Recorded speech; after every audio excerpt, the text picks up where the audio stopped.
Welcome back to our Math 32 summer course. We have already gotten up to one of my favorite topics in teaching probability course, and that is Bayes' rule.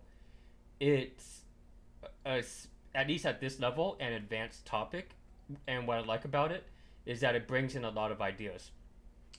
Long story short, I'm going to spend an hour or two showing you how the formulation came to be, what are all the ideas that go into it. Admittedly, for the sake of homework and stuff, the calculations are relatively simple, but I hope that some people appreciate the ideas as much as I do. Alright, so let me go ahead and read off some jargon at the beginning, like usual. In the previous section, we studied conditional probability, which was given by that formula there. That said, the probability of B given A equaled the probability of the intersection divided by the probability of A. And just in case we forgot to mention it last time, note that whatever event, whatever capital letter appears after the given bar, that's the one that appears here in the bottom right in the denominator. Now, something I probably didn't explicitly mention last time, but you have seen in the homework now, we talked about how the inverse probabilities, probability A given B versus probability of B given A, are almost never equal. That is to say, if we're in a situation where those two letters switch, we almost always get a completely different answer. So in today's section, we're going to discuss how to properly think and calculate that inverse probability.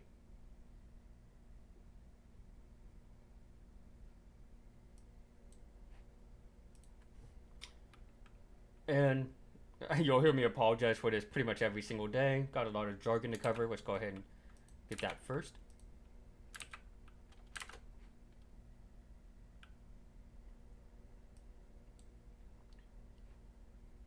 So another look at conditional probability. If, in loosely speaking, if you take the formula that's at the top of the page and rewrite it, we could say that the probability of A intersection B is equal to probability of B given A times probability A.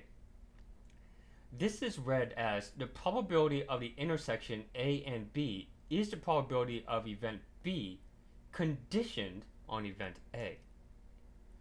Depending on which textbook you look at, some textbooks have, for conditional probability, use the formula at the top of the page, and some textbooks use the formula in the middle of the page. And as the folks in chat are chatting about, we call that, yes, U for union, and then the other one's the intersection. In the computer programming logic, and is intersection, or is union.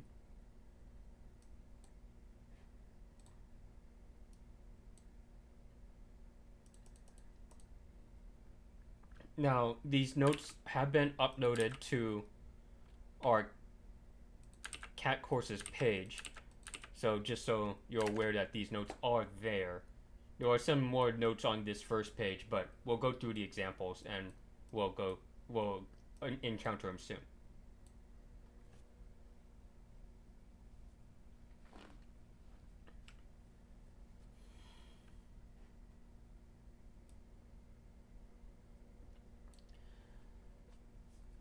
This example is about a phenomenon called mad cow disease. This happened in approximately 2003, I think. Oh, it's right there on the page. 2003. So it's a bit dated, but I still like running this example because it presents a lot of ideas pretty quickly.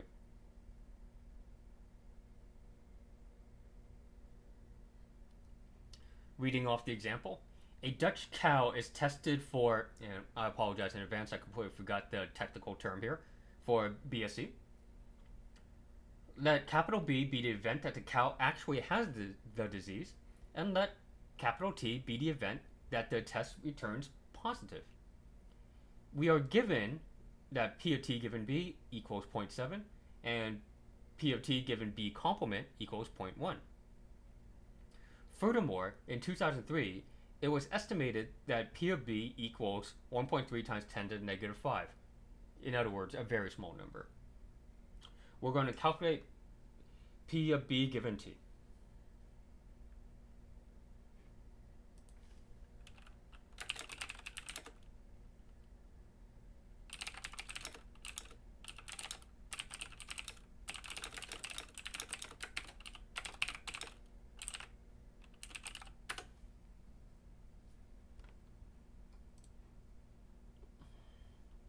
So, in addition to running these calculations that we're going to see throughout today's lecture, one of the main skills I want to impart upon you is to be able to go back and forth between the math notation and how to describe what's going on, how to state what we're trying to calculate in plain English.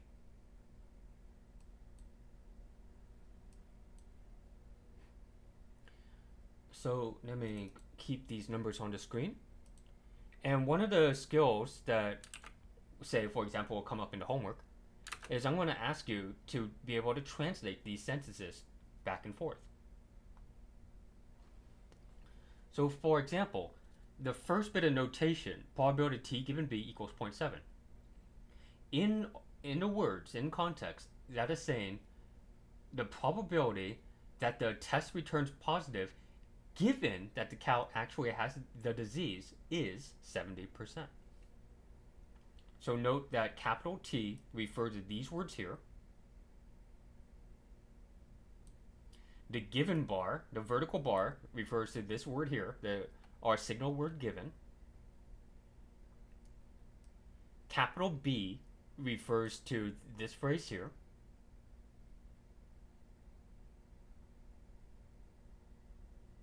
And the rest is probably slightly more self-explanatory.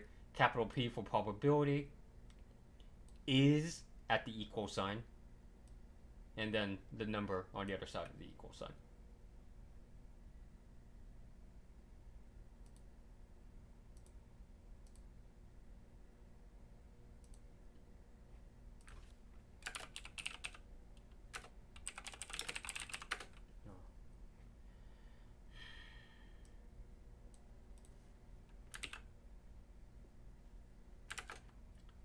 So now for the next math statement, probability T given B complement equals 0.1. In context, that is saying that we have the probability that the test returns positive given that the cow was disease free is 10%.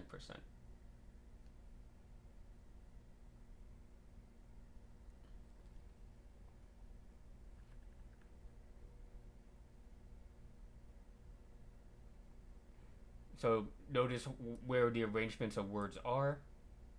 Capital T is here that I have highlighted. The vertical bar for given. B complement in context was the disease-free cow. And the rest of the sentence.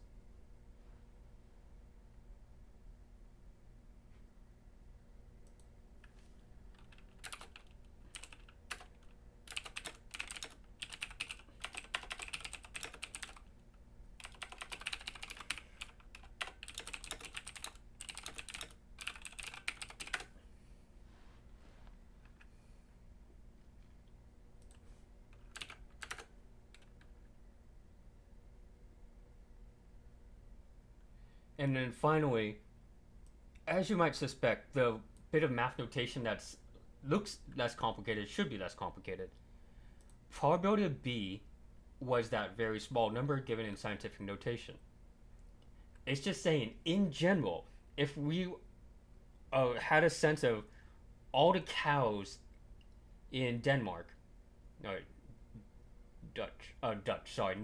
Netherlands, then the population proportion of cows that have mad cow disease was given by that very small number.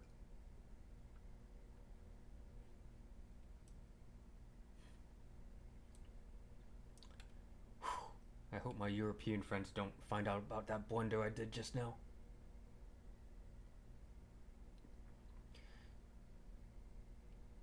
I like to think that these numbers came from a controlled laboratory setting. you knew which cows had the disease in the first place. You're testing your testing program, and you get these numbers.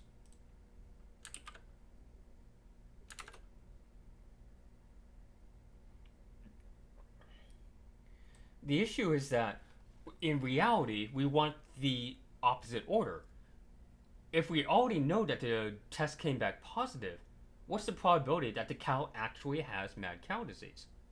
So you'll notice that the order is presented this way: P of B given T. And let me say that again just to be thorough. That's the probability that the cow has disease given that the test came back positive. However, cynically speaking, if we're calculating this, P of B given T, you'll notice that this is slightly different in notation than the 3 bits of information that were given above. So at least temporarily, we seem to hit a roadblock. How do we do this calculation? And as you can imagine, that's what we're discussing today.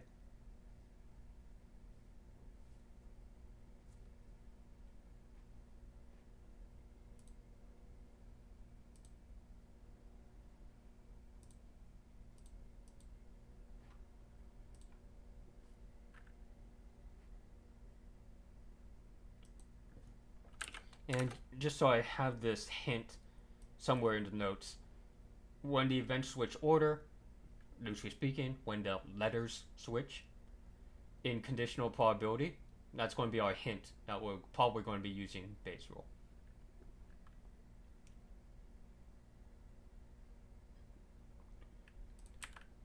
At the end of each page or two, I'm going to stop to take a breath and whatnot. Are there any questions from the folks in chat?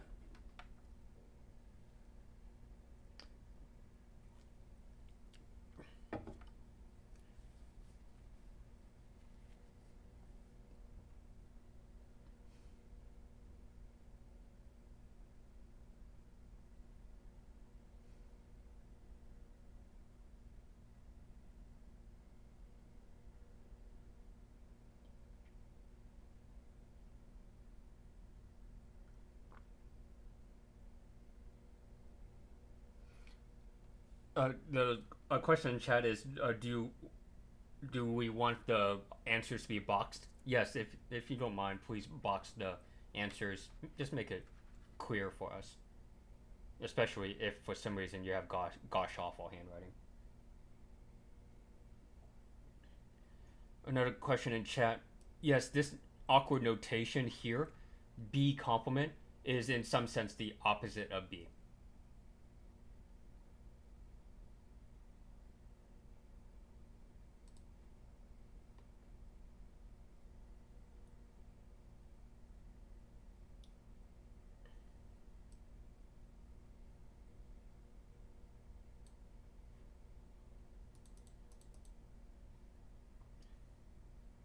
So again, we want to compute P of B given T, the probability that the cow has the disease given that the test came back positive.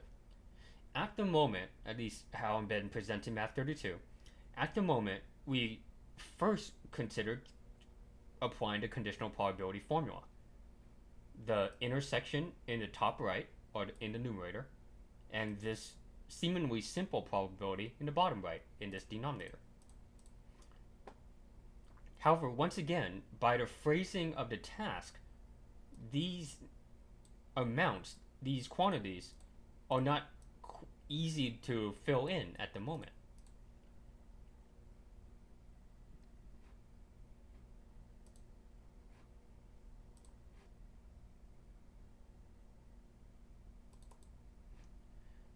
So the way I visualize the situation is with a tree diagram, kind of coming from my computer science background. On the left-hand side, you see the first division or first choice. Either the cow has disease or the cow is disease-free.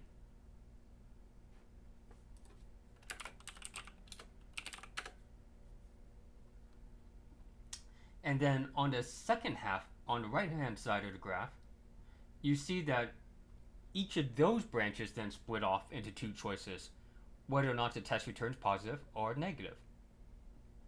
we call in our contingency table 2 by 2, we had 4 outcomes in general.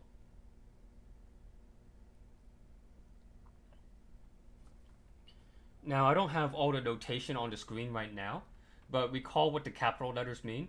Capital T for the test returning positive.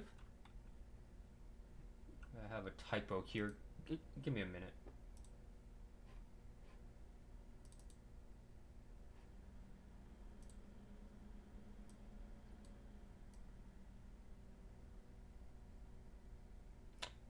I spent all yesterday evening trying to make these trees.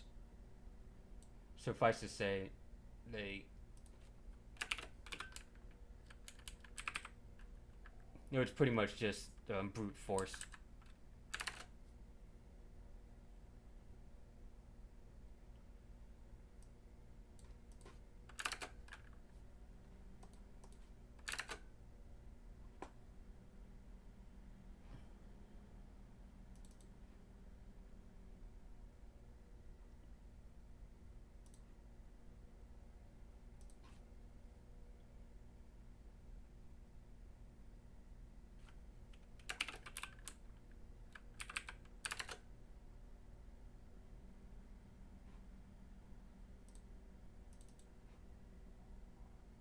There we go. Hopefully that's correct now. So, as I was saying, capital T was the test returning positive. If you notice in the 4 nodes on the right, the 4 ovals on the right, where the capital T is, for the routes where the test returned positive in particular.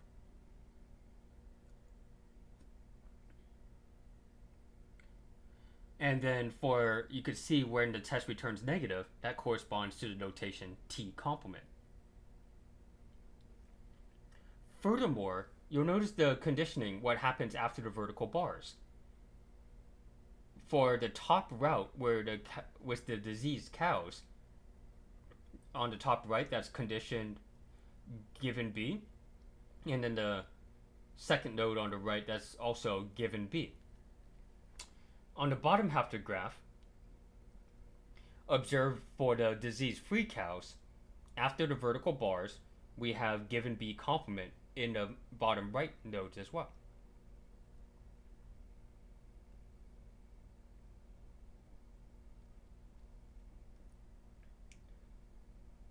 So you get a sense that these events are now happening in kind of a sequential setting.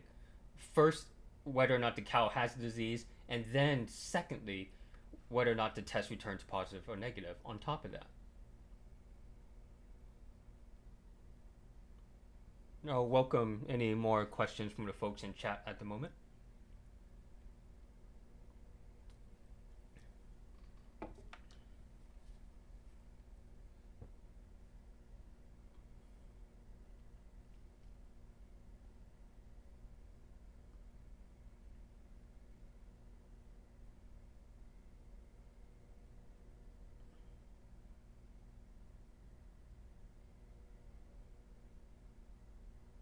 So a question in chat came up is, where is probability T going to come in, basically?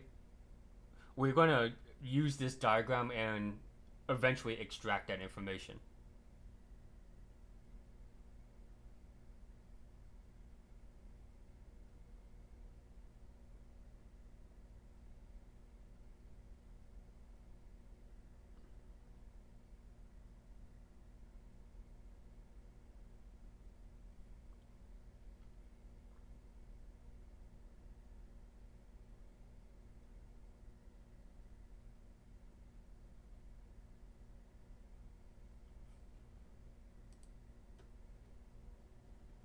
Okay, so I'm going to be awkward as I go back and forth between these diagrams and the notes. See what I could do here. I'll bring this back in a second. So, at least in the formulas, we're trying to figure out how to fill in numbers for this numerator and this denominator.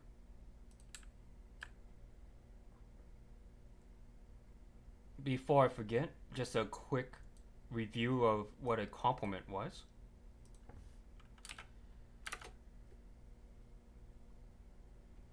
That if P of B was that small number, then the complement is found by simply subtracting 1 minus that small number.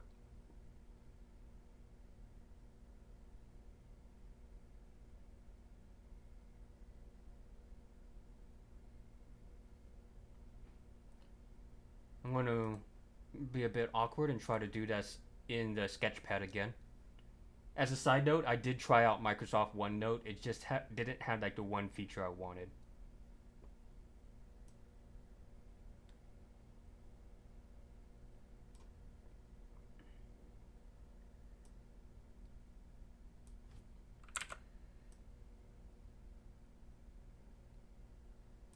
So if that's going to be our set B,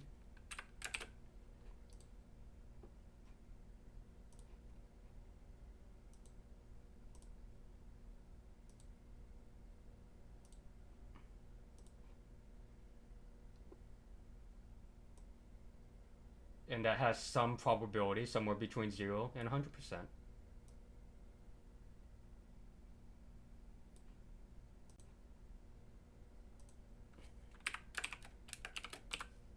That's going to be our B complement.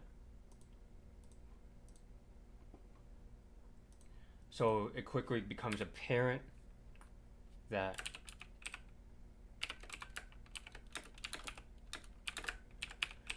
to find the probability of B complement,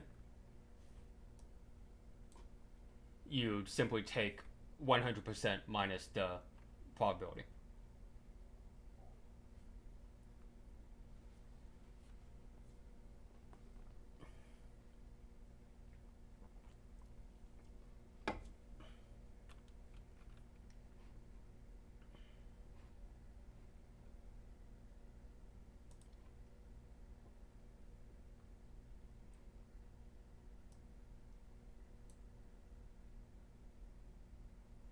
So now for the numerator here at the top of the page, the numerator in the top right, the probability of B intersection T. I'm going to come down here now. Using that other formula of conditional probability I presented at the beginning of the hour,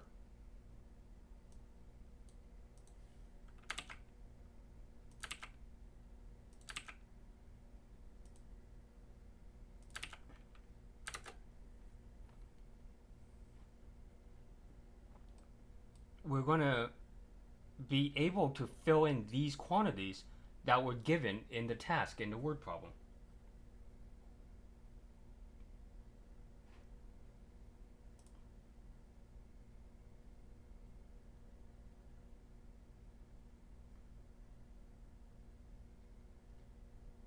That is, P of T given B was given in the word problem. P of B was given in the word problem. Therefore, we could start plugging in numbers if we wanted to.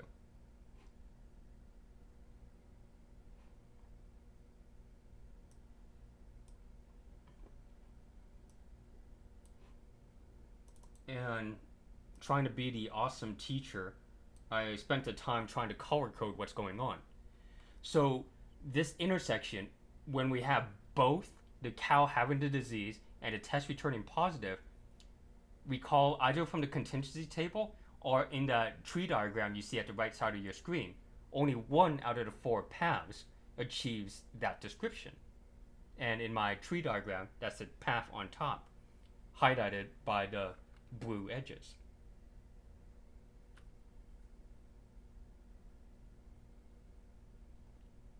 So in other words, to again calculate the probability where both the test returned positive and the cow has the disease, we're taking the probabilities from the top path here and multiplying those probabilities together.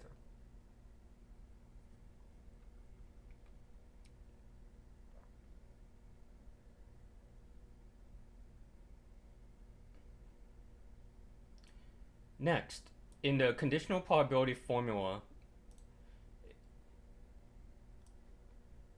in the conditional probability formula I posed at the top of the screen, there's this issue of this denominator, which you were correctly asking about.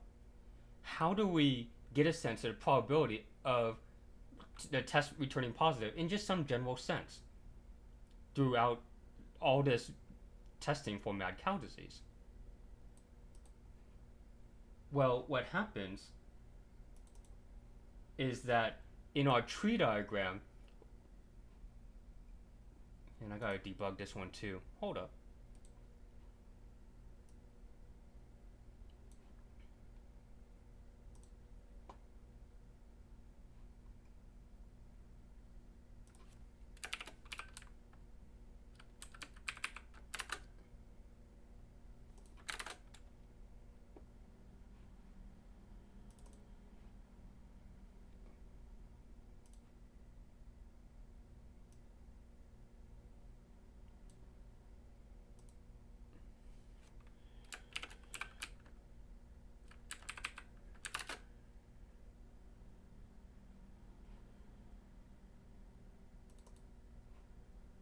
That in our tree diagram, if you look at the right side, there were only two places where the test returned positive, but you quickly realize that there were two paths to get there, and those are the paths I've labeled in red.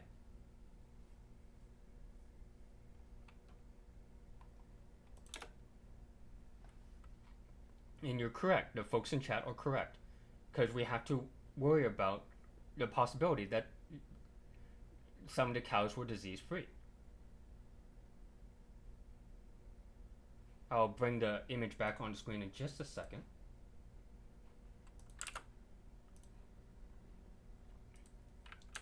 The way this plays about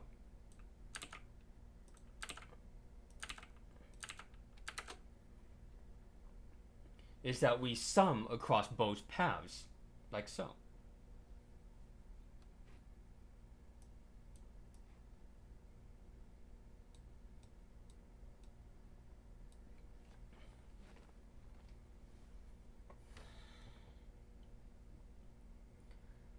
Once again, we're now getting to the point when the math expressions, the items that we are writing down do match up with what was given in the word problem, so we could start plugging in numbers if we wanted to.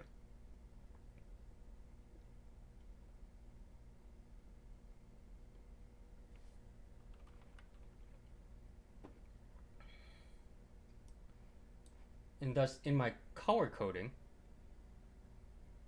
this conditional probability that we were trying to address at the beginning is now this blue expression divided by the red expression, the intersection divided by total probability.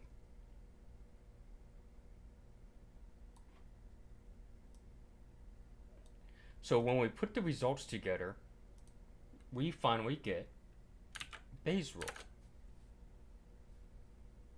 like so.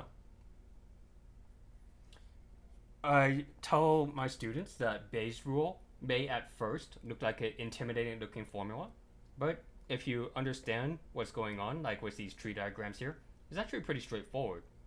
And if you happen to write out several of these, say, during your homework, it's actually pretty straightforward as well.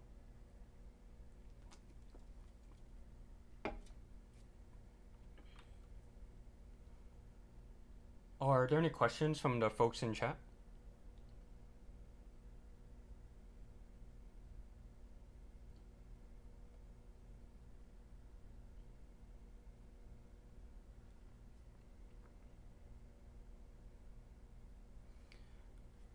In the context, recall that what we're trying to solve for is this left-hand expression here, probability of B given T. We're trying to solve for the probability that the cow has disease given that the test returned positive.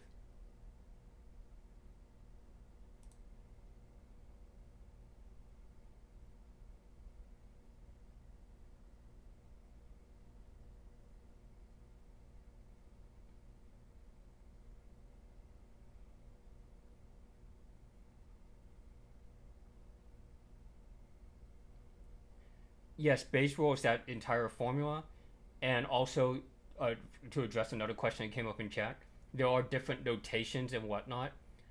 I admittedly am using the notation that math majors use, but if you hear, say, a scientist discuss this, they might use a different notation, so the formula might look different as well.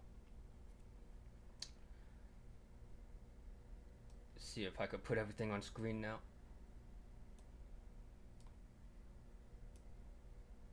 So what Bayes' rule is in relation to our tree diagrams. Come on.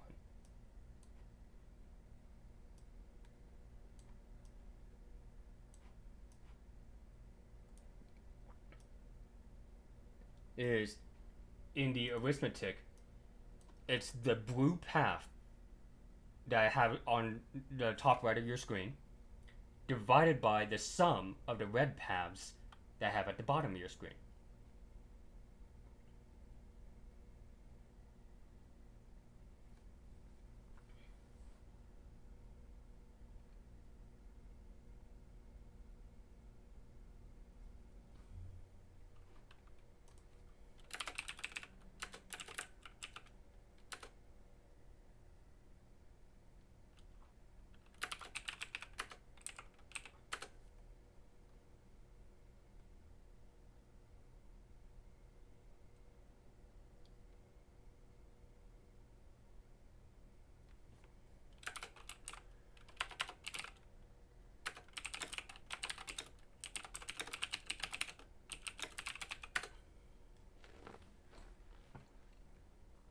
So recall last time what we were doing in trying to see what conditional probability was. At least was a contingency table. It was taking those four possibilities: true positive, false negative, false positive, true negative, and honing down on the answers, or whittling, kind of zooming in on the answers. Similarly, with the tree diagram, it's almost the same train of thought. We had the four possibilities, again, true positive, false positive, true negative, and we're expressing those possibilities as a fraction for this overall notion of conditional probability. It just happened to be the case that compared to the numbers that were reasonable to get in reality, the calculation is a bit more complicated, so we have to apply a more complicated formula. But nevertheless, again, the way I visualize Bayes' rule is that blue path on the top right divided by the sum of the red paths on the bottom right.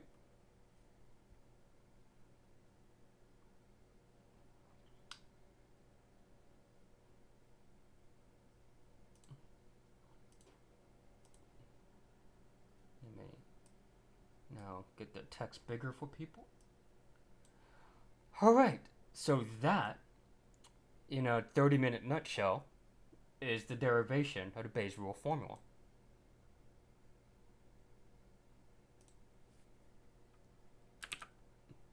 All that's left is to literally plug in the numbers. And as a person in chat had already mentioned, the probability is admittedly ridiculously small.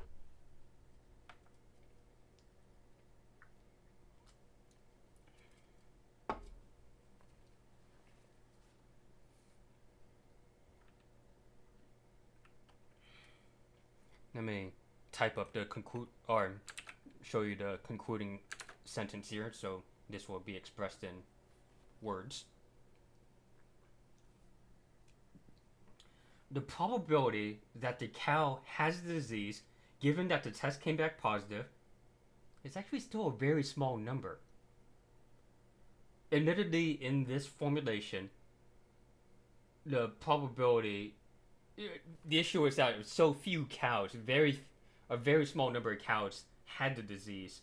So the numbers, the way the numbers came together, still produced a very small number, a small answer.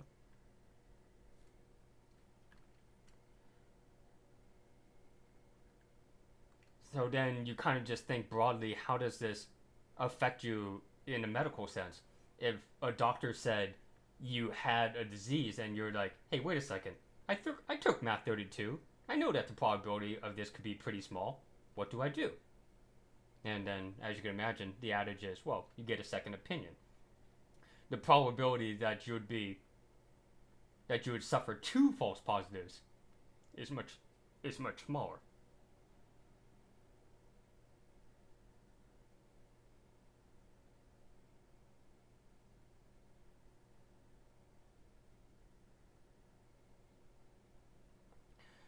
So to address this a little bit more, admittedly, this particular example of a drug test is a simple example for the sake of introducing the ideas to a statistics class.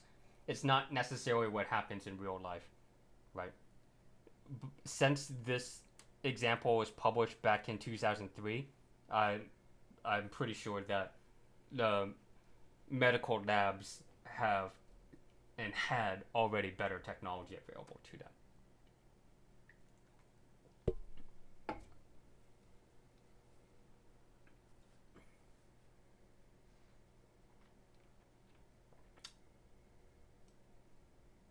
All right. So what I'm going to do over the next 1.5 hours, well, probably less than 1.5 hours, is go through several more examples of Bayes' rule.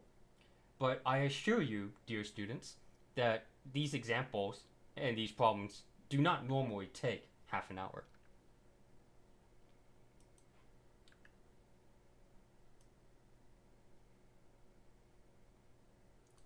So for practice, let's go ahead and compute another one of these. Probability of B given T complement. In context, that's saying we want the probability that the cow has the disease given that the test came back negative. So in a different sense, we're asking for the probability of a false negative. Once again, at first, the formulation would be this conditional probability formula.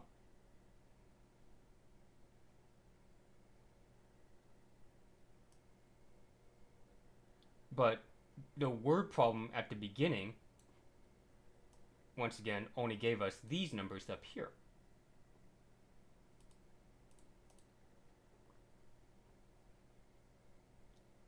So cynically speaking, we quickly realized at this moment, we don't have the formula listed in a way where we could simply plug and chug.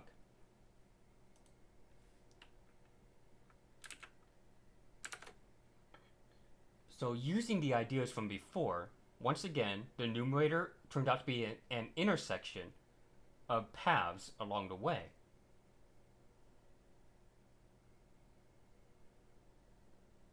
And the denominator was a sum of paths as well, called total probability.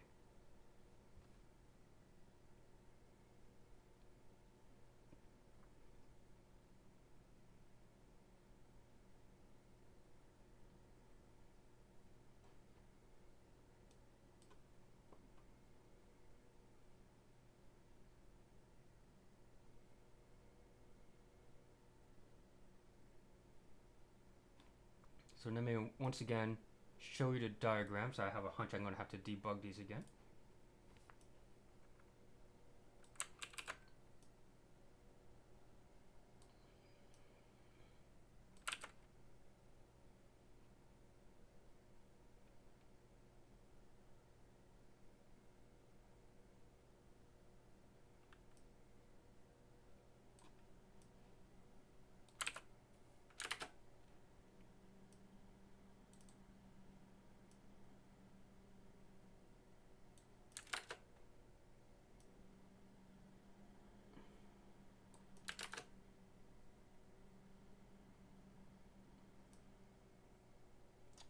See, it was simple. It was only about 360 lines of R code.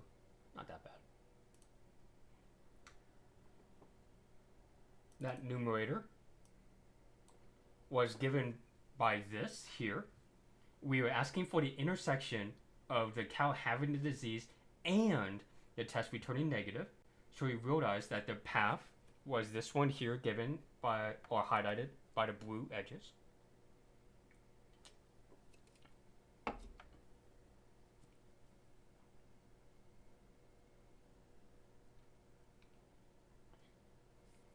And then the denominator simply asks, well, overall, what was the probability of having a negative test result?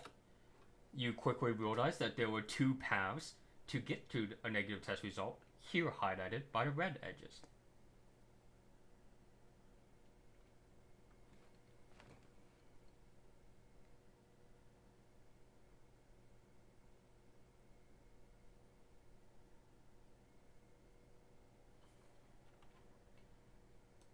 And thus, once again, our conditional probability and how Bayes' rule brings all these ideas together is that we are taking that diagram that I have on the top right at the moment, the calculations thereof, and dividing by the calculations from the diagram that I have on the bottom right.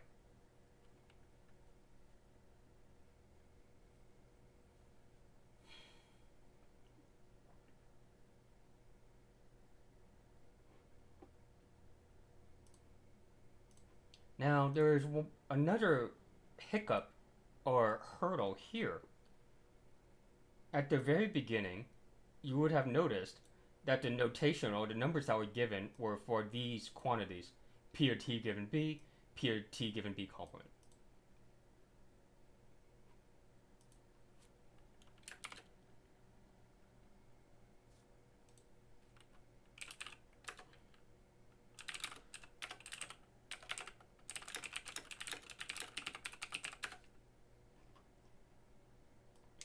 And when we get down to here, the notation does not quite line up yet.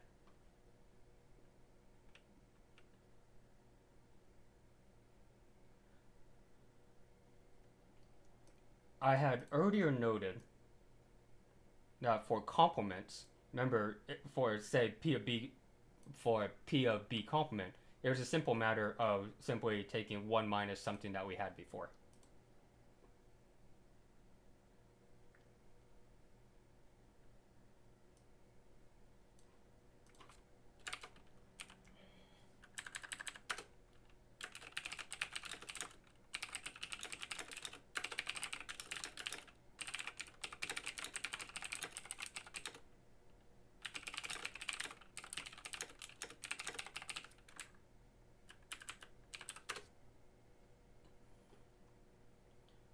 And as folks in chat are correctly saying, we're going to once again employ the complements to figure out some of these quantities down here.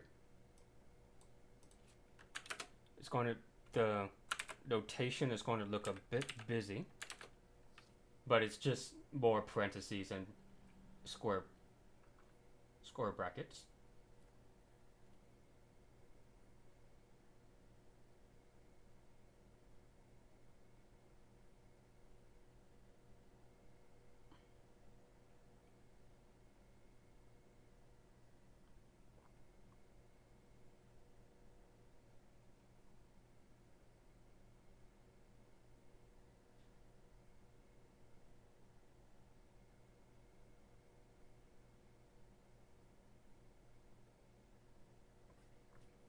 And once again, I'm going to awkwardly show you how this came to be here in the sketchpad.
So probability of T complement given B, I'm saying is the rectangle, and then from within this rectangle, what's outside of set T. And that's this area here. B for box. Yes, that's much more clever. Thank you.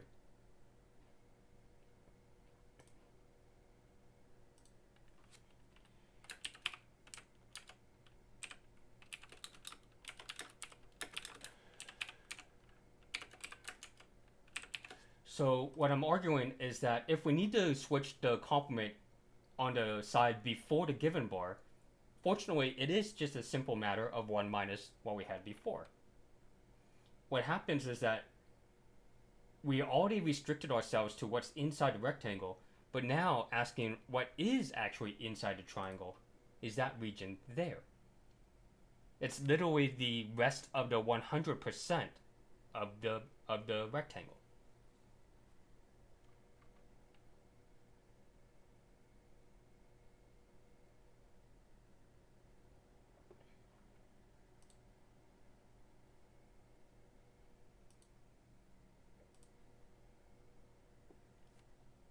Yes, I'll try to upload these drawings to our Cat Courses page. And if I don't do it by Sunday, feel free to email me to remind me. That's why I'm saving them right now.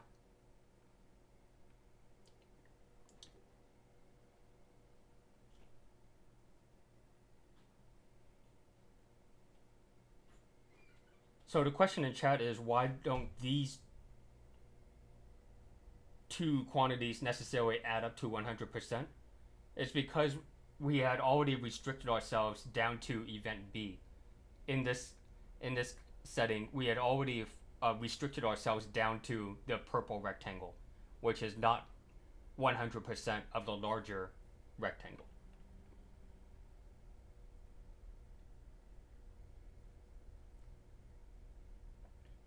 So anyways, that was a rather quick aside to just justify why all we had to do is a complement is a 1 minus calculation to get us back to some notation that was given in the word problem. And fortunately, from there, we are able to plug and chug with the numbers.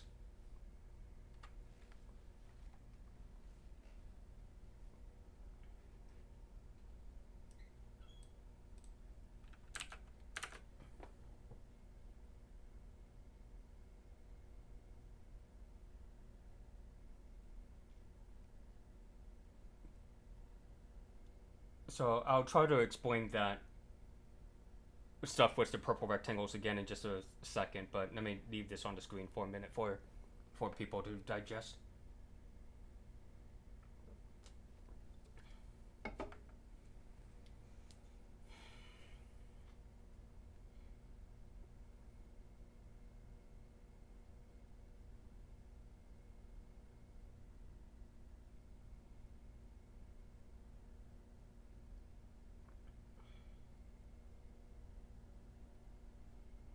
Ah, okay. Now I see where the questions in chat are coming from. So, at the very beginning of the problem, I switched this T to T complement, and I'm probably not going to express this right, but at least according to the tree diagrams and whatnot, it's not enough to just simply say 1 minus the answer that we got on the previous example. However, if the complement comes before the given bar, then you are allowed to take 1 minus that.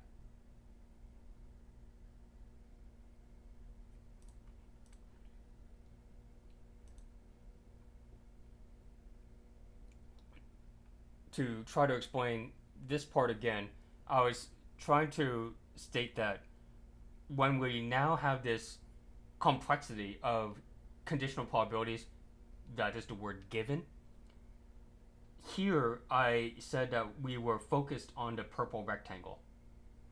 But these two purple regions that I have here do not necessarily add up to 100%.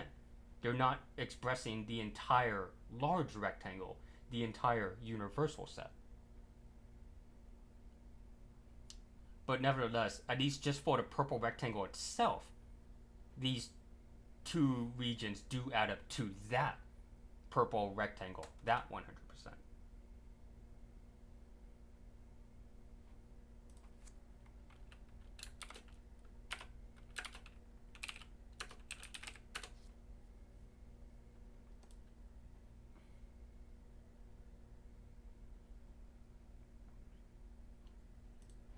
And then finally, P of B was this part here that I have highlighted at the moment.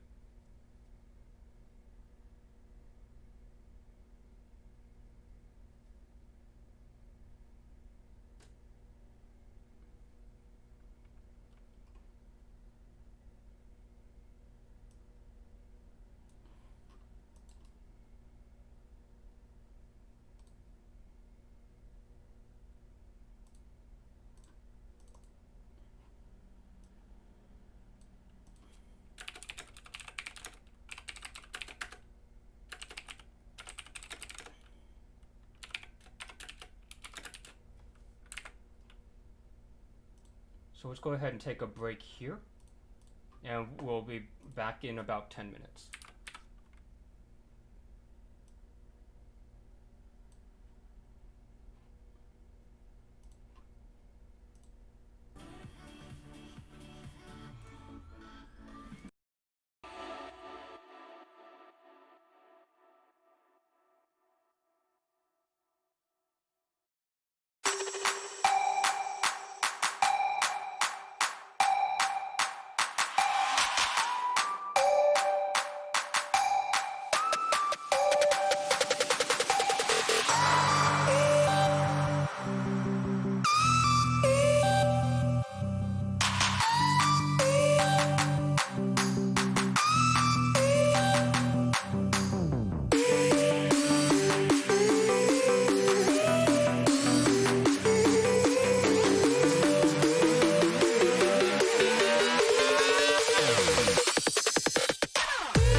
This girl's a blind date. This girl's a blind date. This girl's a blind date.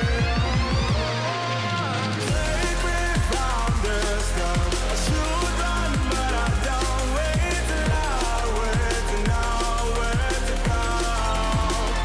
It's in my heart to follow you.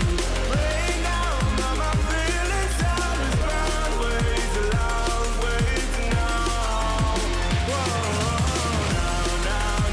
now, way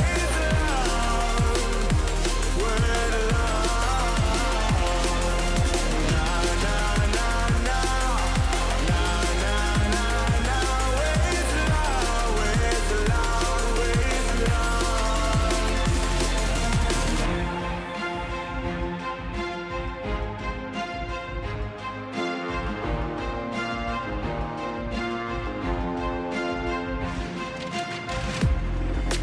Please don't fall. This is all that I've got. The scars and all these empty walls have gone away. I open my eyes as you I see. Not again. Moving down this road too long. Whoa. You told me all you needed was my life, but you take too much. I hope you've had enough. You told me all you needed was my life, but you take too much. I hope you've had enough.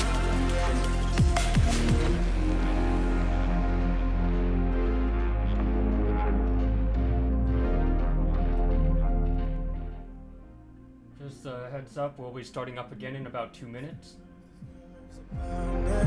This girl's a blind date. This girl's a blind date. Take me from the start. I should run, but I don't. Wait too long, wait till now, wait to go. It's in my heart to follow you. Rain down on my feelings, all is not. Way too long, way too now. Whoa,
Keep the bathroom fresh for whoever's got next. Come on.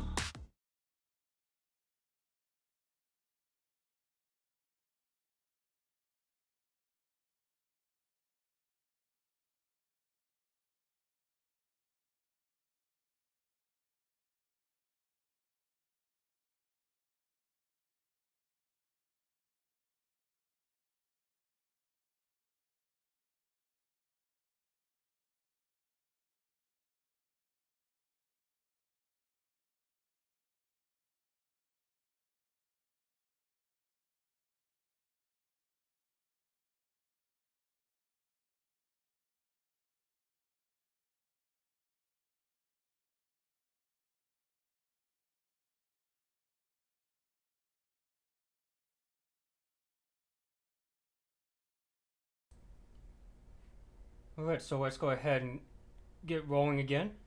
Admittedly, the second half of this is just me almost reading a slideshow off to you. I have a few more examples of Bayes' rule. as a teacher, I would rather risk being boring and give you many examples instead of giving you too few examples and then set you out on the homework. Again, I assure you that these Bayes rules problems do not normally take half an hour. So we'll start here with the usual application of Bayes' rule, and that's quality control. Reading off the example. A manufacturing process produces integrated circuit chips. Over the long run, the fraction of bad chips produced by the process is around 20%. Thoroughly testing a chip to determine whether it's good or bad is rather expensive, so a cheap test is tried. All good chips will pass the cheap test, but so will 10% of the bad chips.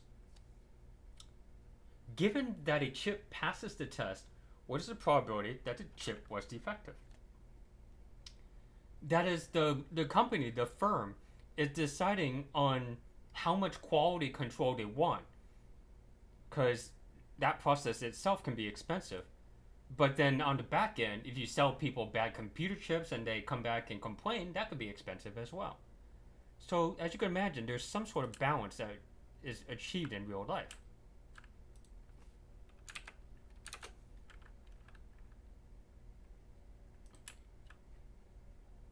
Well, we're going to, especially for the sake of larger formulas such as Bayes' rule, what we should be getting used to is defining our variables.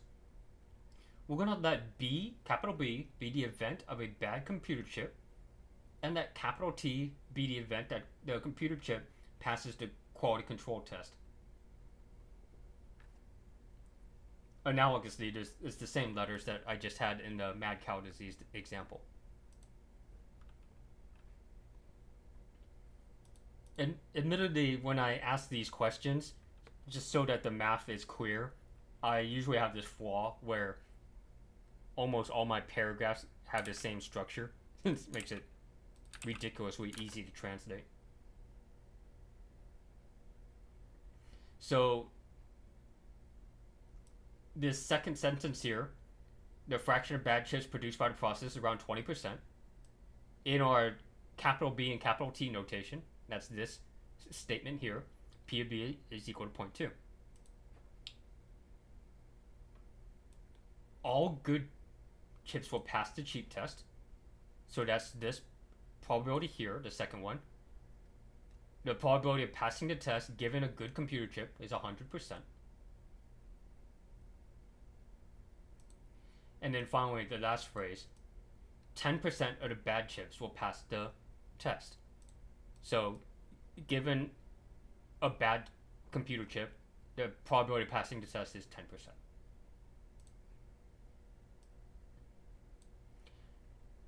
So once again, these are numbers that researchers could glean from a controlled laboratory setting. What we want is the converse. We want to know the probability of a bad computer chip given that it passed the quality control check.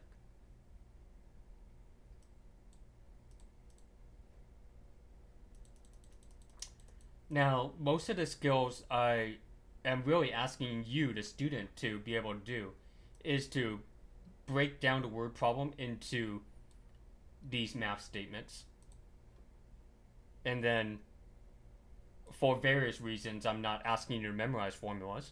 You would have Bayes' rule in front of you somewhere. So you would go ahead and write out Bayes' rule.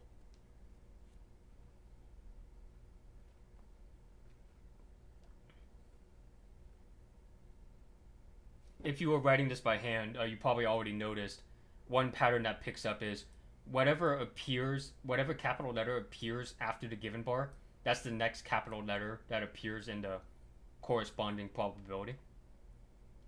It has to do with the tree diagram.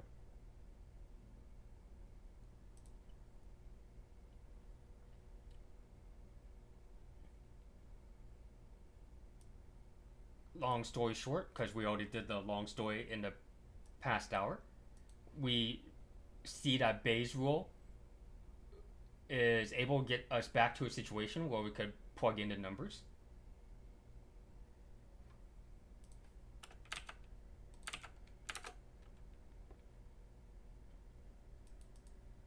Like so.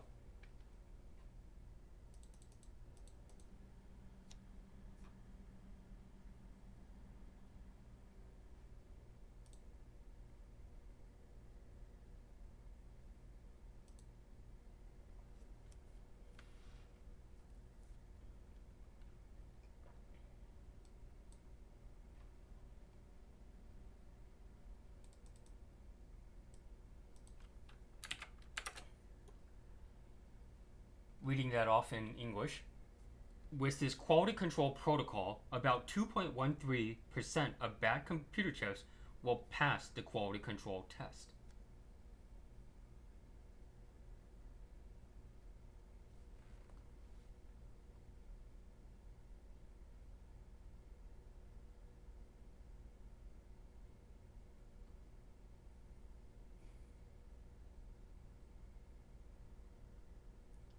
Thus, in context, such a company that was making integrated circuit chips, they would ask, is it okay in some sense financially to allow about 2% of computer chips to make it to the market, being defective and all?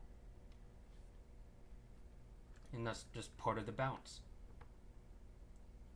For this example here that I just presented on computer chips, are there any questions from the folks in chat?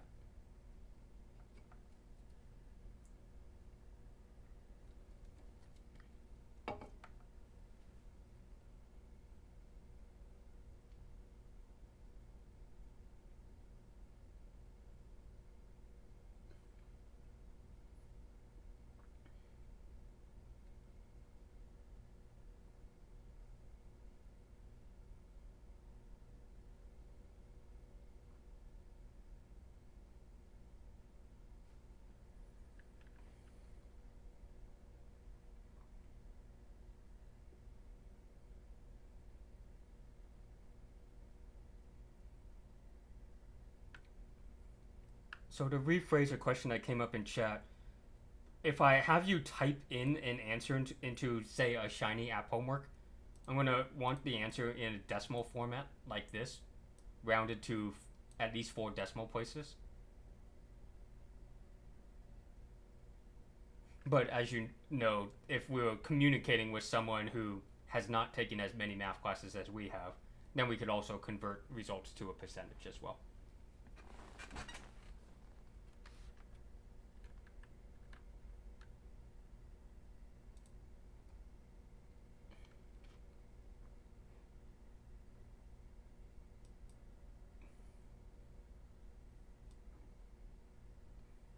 So, Bayes' rule, particularly researcher Bayes himself, that was about 100 years ago.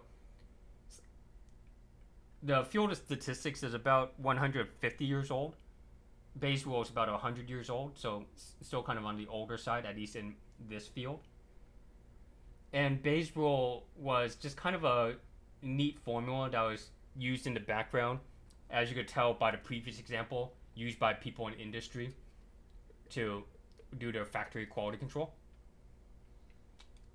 Where Bayes' rule came back into prominence really was the notion of filtering out spam email. And that's the example I'm going to present for you right now. In 2002, Paul Graham used Bayes' rule as part of his algorithms to greatly decrease false positives of unwanted emails, aka spam. Let H complement be the event that an email is spam, and that W be the event that the email contains a trigger word such as watches. So I'm old enough to remember this. Basically, when we were switching to email, companies like America Online, Yahoo, etc., it was convenient, but then it was also convenient for people trying to sell you junk. So, because if you send something by mail, it costs shipping and whatnot, but you could send 10,000 emails pretty cheaply. So what happened is that we started getting a lot of spam mail, and it got to the point when people in society did not know if they wanted to move over to the internet or not. So fortunately, researchers like Paul Graham, by the way, Paul Graham himself is still a pretty big deal in Silicon Valley. He helped create algorithms. Let me come back to that. So, for example, if a spammer wanted to sell you watches, okay,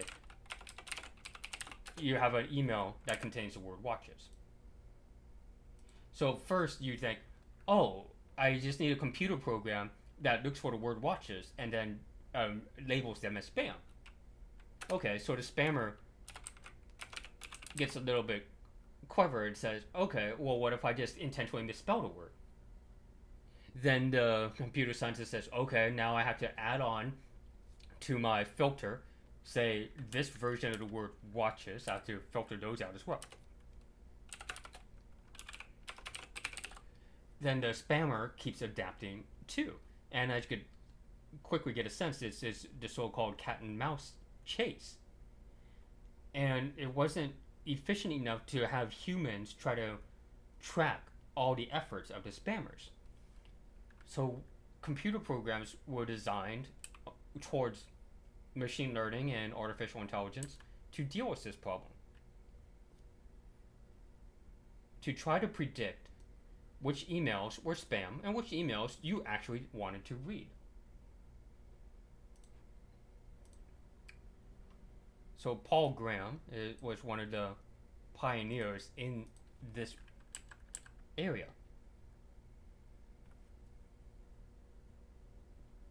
Reading off the bullet points. Suppose that the probability that an email contains that word, given that it is spam, is 17%. The probability that an email contains that word, given that it is not spam, is 9%. And then finally, in a more general sense, the probability that a randomly selected email message is spam is 80%.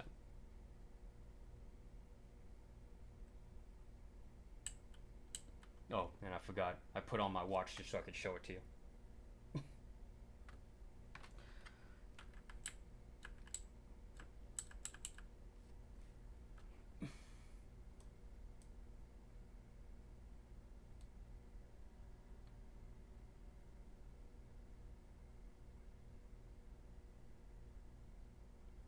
So once again, what I'm going to be asking you next week is to spend some time translating the statements back and forth between math notation and the word problems. The bullet points I presented above would be translated into the math notation as such. Go ahead and match those up in your mind.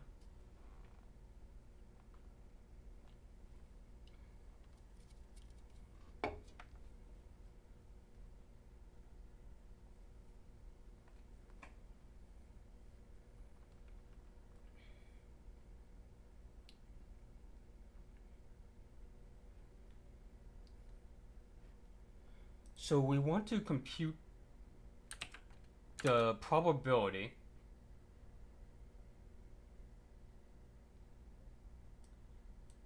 that a message is spam given that the trigger word appears. Once again, we see that the capital letters switch order from the given information. So it's probably best to use Bayes' rule.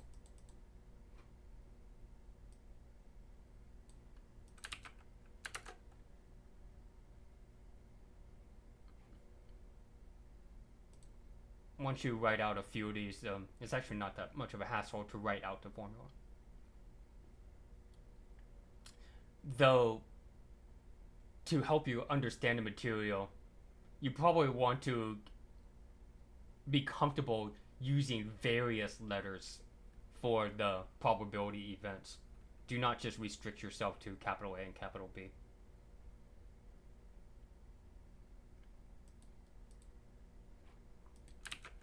Then finally, this problem was set up in a way where we could plug in the numbers and whatnot.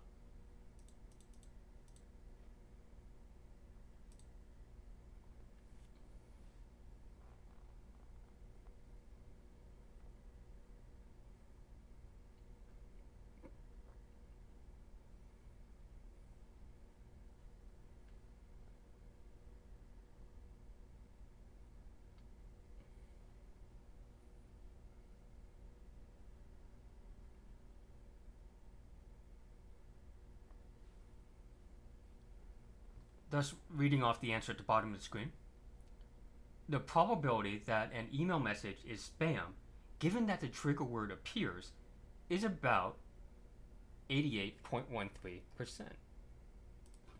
Got an extra comma there.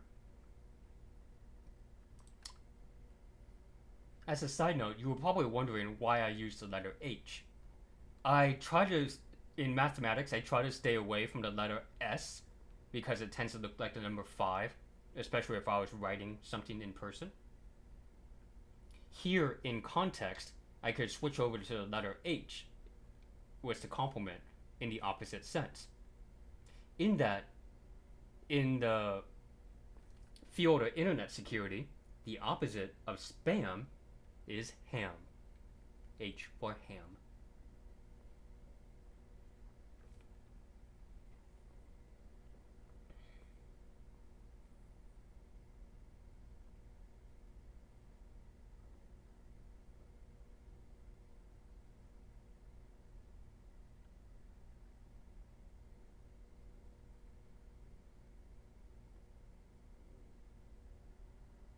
Are there any questions about this example here?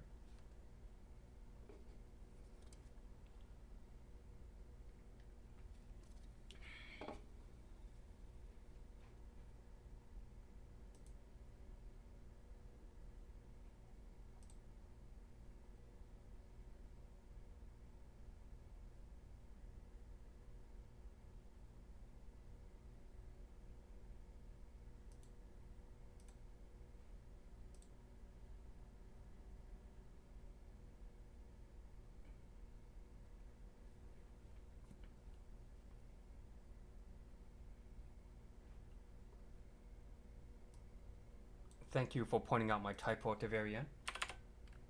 Supposed to be 88.31%. Just a typo.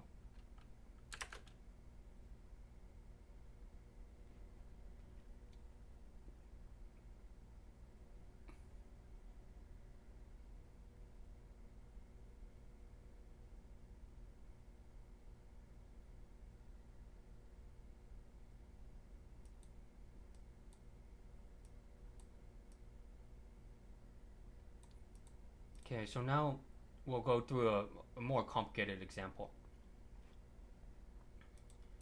Reading off the example here. A breath analyzer used by the police to test whether drivers exceeded the legal limit set for the blood alcohol percentage while driving is known to satisfy that equation I have at the middle of the screen. I'll explain that in a bit. But for now, let capital A be the event that the breath analyzer indicates that the legal limit is exceeded, and capital B be the event that the driver's blood alcohol percentage exceeds the legal limit. That is, once again, this is our drug testing setting, where the drug test could come back positive or negative, whereas this is, at least in theory, separate from whether or not the driver is drunk or sober. Let's say historically, on Saturday nights, about 5% of the drivers are known to exceed the limit.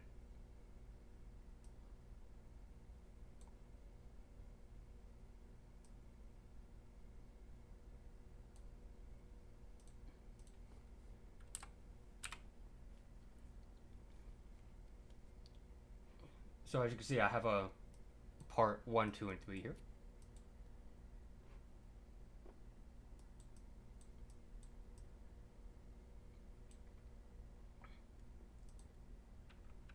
The calculations at this point, when you have done this for practice a few homework problems, that would be pretty easy. So I might make things a little bit more difficult and actually ask you to write out what the calculations entail or what they describe in context.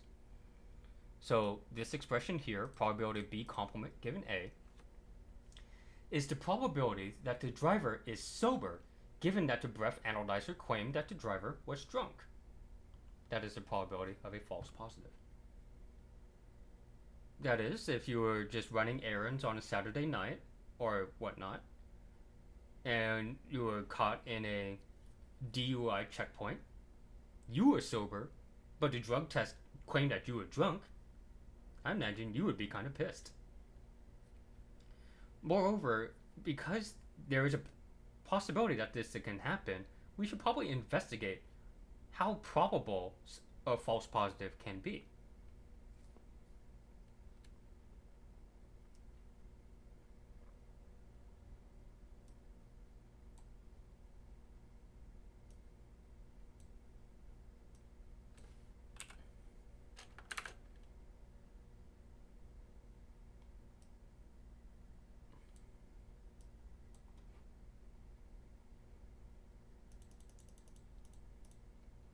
So now what we're going to do is set these two probabilities, the probability of a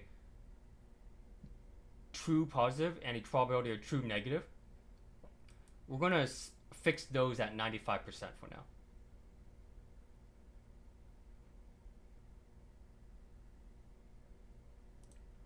I mean, at the moment, that sounds great, doesn't it? The probability a drug test runs into a true positive out of the positives 95%. Probability true negative out of the sober drivers is 95%.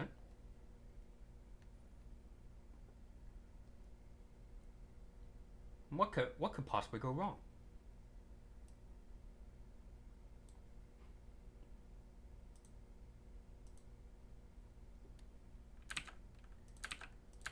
So in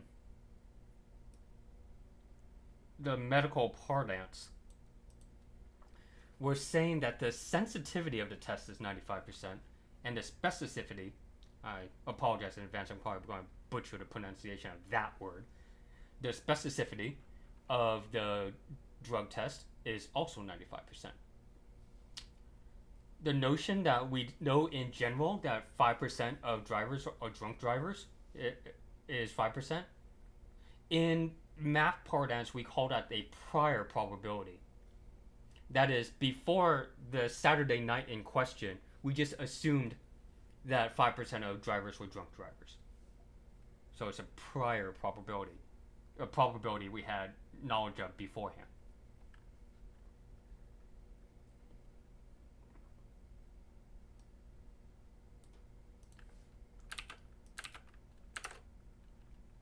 We'll once again start off by writing out Bayes' rule, because that calculation was not immediately lining up with what we were stated or in the word problem.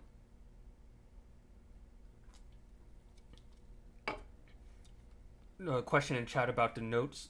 At the moment, I already have the notes uploaded to CAT courses.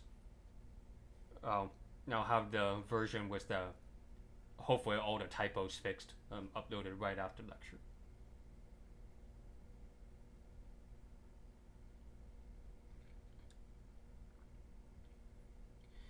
So, if nothing else, cynically speaking, we're trying to plug in numbers for all these factors down here.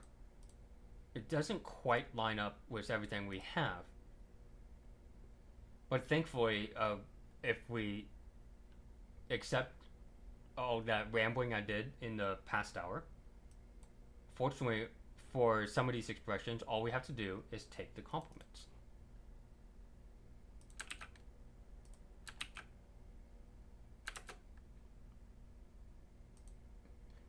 That is, we call probability B complement is 1 minus probability B. And similarly, if we need to take the complement of the capital letter that comes before the given bar, we are allowed to do that with another 1 minus calculation.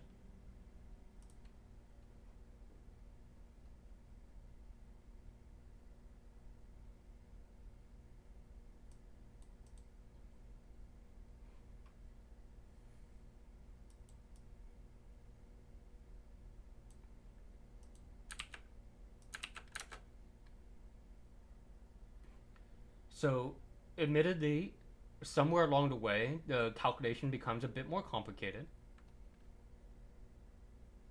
Here, I'm just being very careful with the complements, the 1 minus something calculations.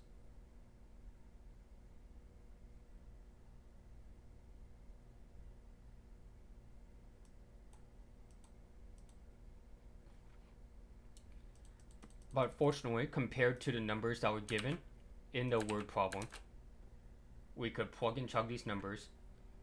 I admit that I got this example from a textbook, so the numbers are very simplistic, and the final answer turned out to be 50%.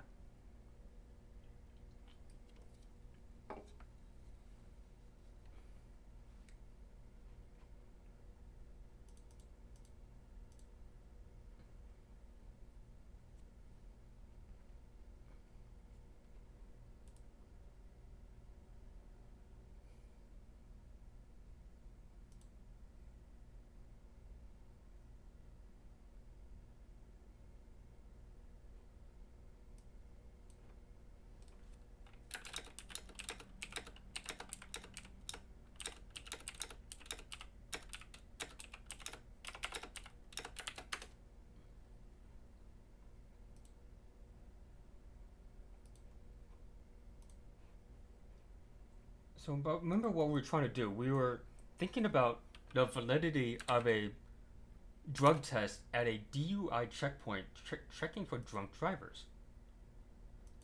So, the probability that the driver is sober, given that the breath analyzer claimed that the driver was drunk, probability of a false positive, is 50% in this hypothetical.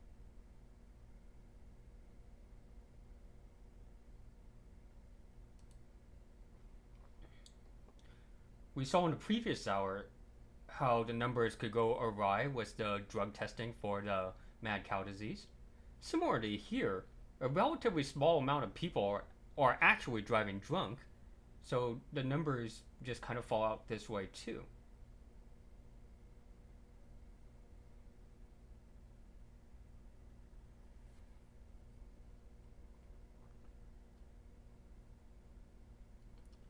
This also appears in other areas, say for professional athletes who get tested for steroid and other performance enhancing drugs. There are concerns about false positives there in the sports world as well.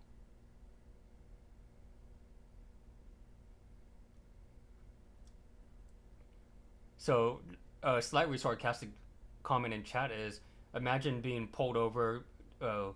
The authority figure claims you're drunk, and then you pull out this whole proof of why the drug test is bad. I've actually seen stories where people prove stuff like, "Hey, yes, I did come to a full stop at the stop sign," or "No, I could not have been speeding," and they were actually proven using some mathematical calculations, one way or the other.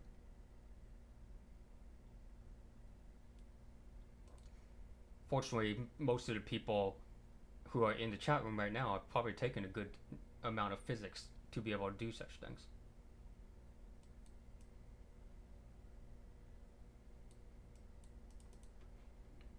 Okay, so we're going to expand upon this a bit. The sensitivity and specificity. So what should the sensitivity and specificity of the blood alcohol test be so that the probability of that the driver is drunk given a positive test is 90%?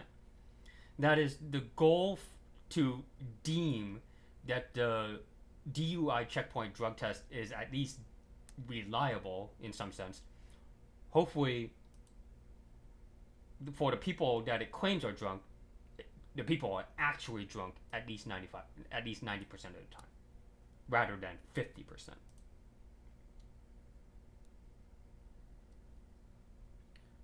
So we're gonna. This actually changes up our calculation with Bayes' rule a bit. We're gonna put an unknown x here for these two quantities, sensitivity and specificity.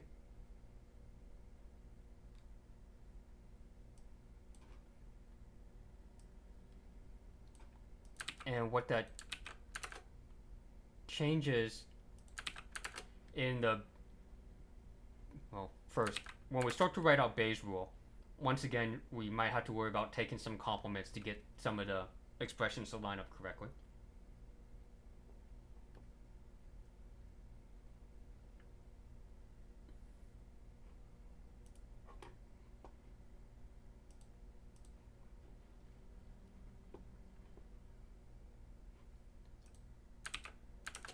Now, the quantity on the left, we want that to be at least 90%. So that's actually already known. The problem is a inverse of what we've been doing already. So you'll notice that the x's appear on the right hand side.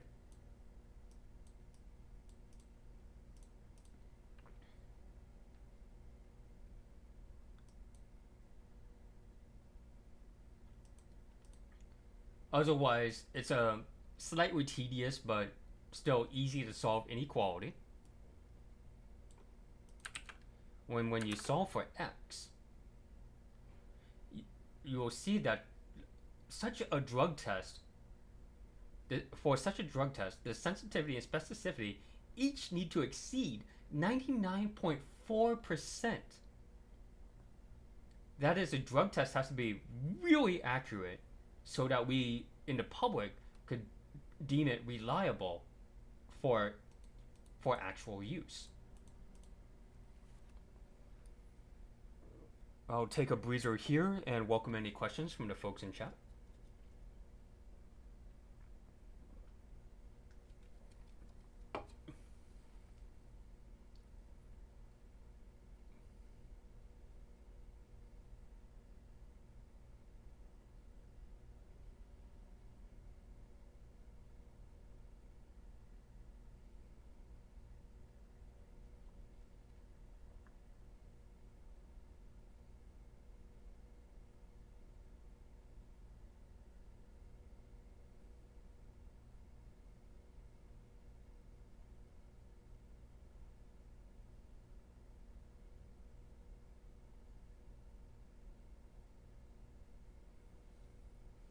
Yes, I agree. It would be nice to play around with some data for polygraphs or AKA lie detector machines.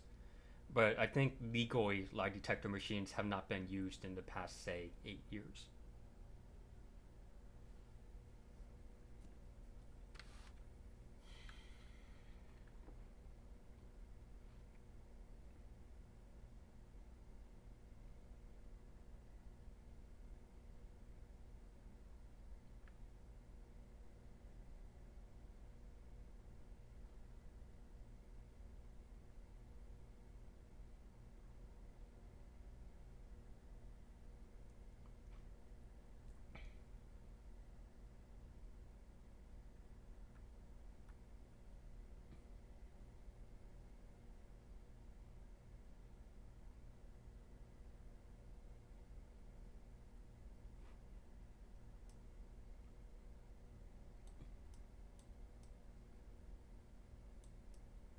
Alright, now for my favorite example.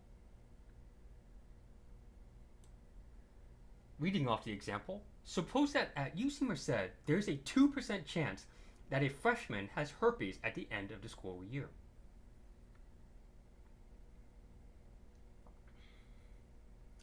We're going to let capital H be the event of having the virus, and let capital C be the event that the freshman is from the cathedral dorm. Amongst the herpes carriers, the probability of being a cathedral resident is 32%. Amongst those free of the disease, the probability of being a cathedral resident is 13%. What is the probability that a freshman has herpes, given that you know that he or she lived in the cathedral dorm? In other words, even if you had this much access to the information and these statistics, I'm pretty sure it's probably bad socially if you walked around and asked people if they had herpes. However, you could ask them which dorm building they resided in. And as a side note, when I wrote this question years ago, I heard things about cathedral. It probably is not true anymore.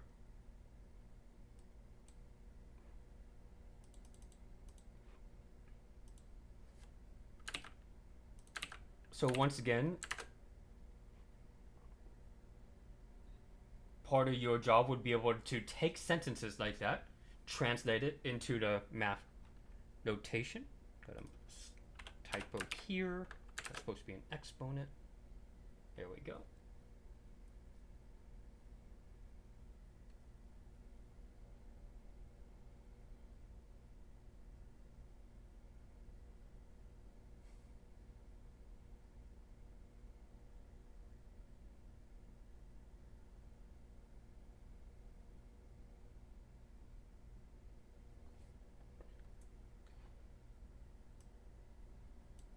This would probably be an exam that was, or sorry, closer to a quiz or exam question, simply because what I asked you to do is a little bit more straightforward.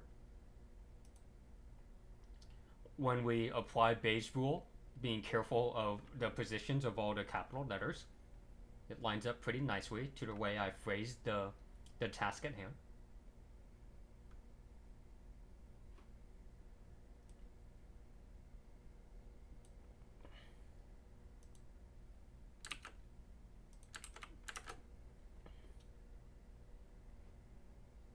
And here's how the numbers would be computed.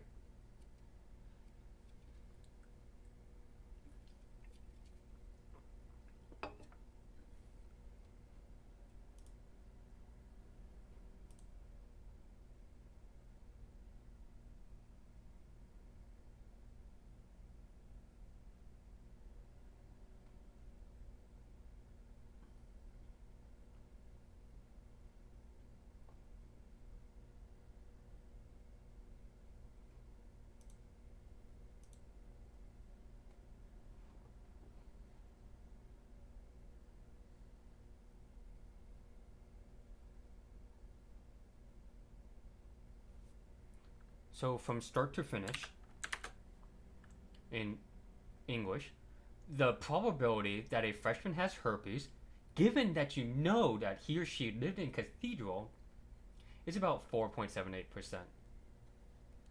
That is, even in this hypothetical, the requested probability is still pretty small.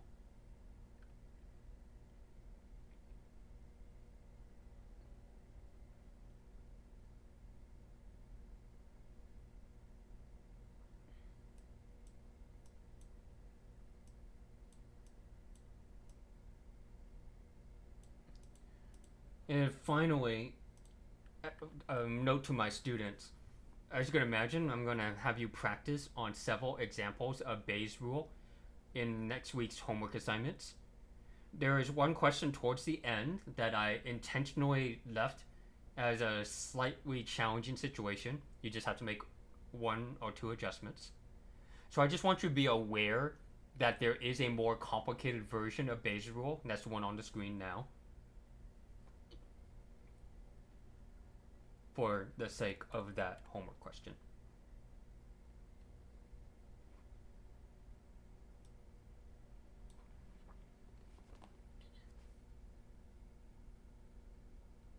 Alright, as much as I enjoy talking about Bayes' rule, my throat is nearly done and it's probably a good time for me to stop here.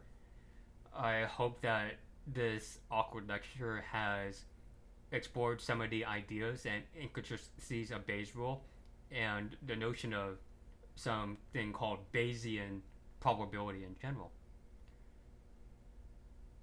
We might be coming back to this later in the semester, but let me go ahead and say that thanks for your patience in running through these examples, and we'll see you next time.